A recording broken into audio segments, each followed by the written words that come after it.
বিলপাড় এলাকা আবারও জলমগ্ন হয়ে গেছে। বর্ষা আসতেই 2 দিন পরপরই ডুবে যাচ্ছে গোটা এলাকা।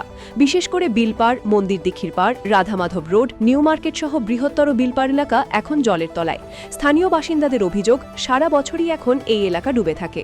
এর আগে অনেকে ভোট বয়কটের ডাক দিলেও সাধারণ মানুষ দুহাত উজাড় করে ভোট দিয়েছিলেন, কিন্তু তাদের ভাগ্যের বদল হয়নি। বৃষ্টি আসতেই ফিরছে জলজট ও দুর্ভোগ, পানিতে তলিয়ে গেছে রাস্তাঘাট ও ঘরবাড়ি। বর্ষা এখনও বাকি, তাই আগামী দিনে পরিস্থিতি আরও ভয়াবহ হওয়ার আশঙ্কা করছেন এলাকাবাসী। প্রশাসনের কাছে স্থায়ী নিষ্কাশনের দাবি জানিয়েছেন তারা। আমাদের ক্যামেরায় উঠে এলো ডুবন্ত বিলপাড়ের হৃদয় বিদারক চিত্র।